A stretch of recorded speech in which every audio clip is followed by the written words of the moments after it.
আইপিএলে আজকের Lucknow super giant আর মুম্বাই ইন্ডিয়ান্সের যেই ম্যাচটা হইলো জাস্ট অসাধারণ। এবার কি আইপিএলও আমরা অনেকগুলা ম্যাচ দেখছি, স্পেশালি আমি অনেকগুলা ম্যাচ দেখছি। ওইগুলোর মধ্যে দেখা গেছে জাস্ট আইপিএল ম্যাচ মানে তো বর্তমানে এরকম হয়েছে যে শুধু রানের বন্যা। ওই রানের বন্যার মধ্যে ডিফারেন্ট কি আজকে দেখতে পেলাম এই ম্যাচে। ডিফারেন্ট বলতে তেমন কিছু না, জাস্ট লাস্ট মোমেন্টে ম্যাচের একটু উত্তেজনাটাই দেখতে পাওয়া গেছে। তো আজকের এই ম্যাচের জাস্ট একটু টার্নিং পয়েন্টটা নিয়েই আলোচনা করবো। যদি আমরা এই ম্যাচটা নিয়ে আলোচনা করি তাহলে প্রথমেই দেখা যাচ্ছে যে এখানে লখনৌ সুপার জায়ান্টস যখন প্রথম ব্যাটিং করলো, মোটামুটি তাদের ওপেনিং একটা হিউজ পার্টনারশিপ হয়েছে মিচেল মার্শ আর এডেন মার্ক্রাম। তো মিচেল মার্শ একাই প্রথম দিকে খেলছে বলতে গেলে পাওয়ার প্লেটা।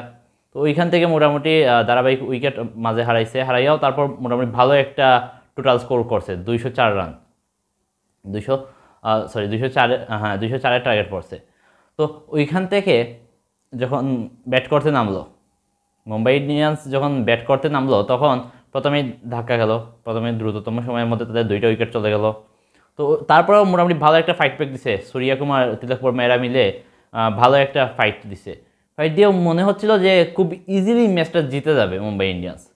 কেননা এমন একটা সিচুয়েশন দাঁড়িয়েছিল যে ধারাবাহিক রান আসতেছে, মানে একতরফা ম্যাচ কখনোই হয়েছে বোঝা যায় না, মানে যখন যে ব্যাটিংয়ে গেছে তখন ম্যাচটা মনে হচ্ছে তার দিকেই চলে যাচ্ছে, এরকম একটা অবস্থা।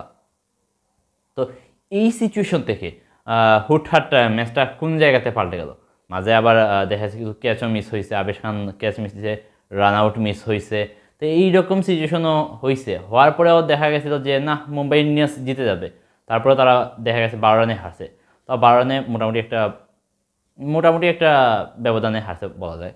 তো এত ব্যবধানে হারার কথা না, ম্যাচটা জেতার কথা। তো এই জায়গায় লাস্ট ওভারে লাগতো মাত্র 22 রান। এই 22টা রান তারা আনতে পারে নাই, মানে এখান থেকে মাত্র 9 রান আনতে পারছে আর টোটালি রানই আনতে পারে নাই। এই ম্যাচের মেইন টার্নিং পয়েন্টটা বলবো আমি লাস্ট ওভারটাকেই।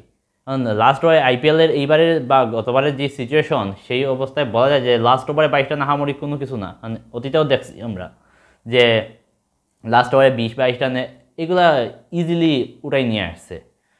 তো এইবারেও প্রত্যাশা ছিল যে এরকম উঠে আসবে, কিন্তু এই লাস্ট মিনিটে আবেশ খান যখন বোলিং করলো, ওই তার বোলিং ম্যাজিক্যাল বোলিংই চেঞ্জ করে দিল। প্রথম বলে 6 খাইছে, হার্দিক পান্ডিয়া 6 মারছে, পরের বলে আবার 2 রান হয়েছে। তো মোটামুটি এইটাই কনফার্ম হয়ে গেছিল লাস্ট 4 বলে 14, আহামরি কঠিন কিছু না, প্রথম 2 বলে 8 রান চলে আসছে। তারপরেই ম্যাচটা একদমই ফিনিশ করে দিল আবেশ খান। এখানে দেখা গেলো সে পরের 4 বলে মাত্র 1 রান দিছে। এইখানেই মেইনলি আমি বলবো ম্যাচটা লখনৌয়ের হাতে চলে আসছে। মুম্বাই ইন্ডিয়ান্সও খারাপ খেলে নাই, আবার লখনৌ সুপার জায়ান্টসও খারাপ খেলে নাই, কেউই খারাপ খেলে নাই। কিন্তু ওই যে ম্যাজিক্যাল 1-2টা বলারের বোলিং বা ব্যাটসম্যানদের এইবারকার সিচুয়েশনে ম্যাজিক্যাল কোনো কিছু বলা যাবে না, কারণ সবাই মোটামুটি রান করছে, ধারাবাহিক রান হচ্ছে। বাট এইবারে যে ভালো বোলিং করবে তাকেই মোটামুটি অ্যাপ্রিসিয়েট করতে হবে, কারণ এইরকম একদম ফ্ল্যাট উইকেটে যে এত লাস্ট মিনিটে ম্যাচ গুড়িয়ে দেওয়া বা ম্যাচ হাতে নিয়ে আসা, এটা একটা বিশাল ব্যাপার স্যাপার। তো আজকে এ পর্যন্তই, সাবস্ক্রাইব করে সাথে থাকবেন।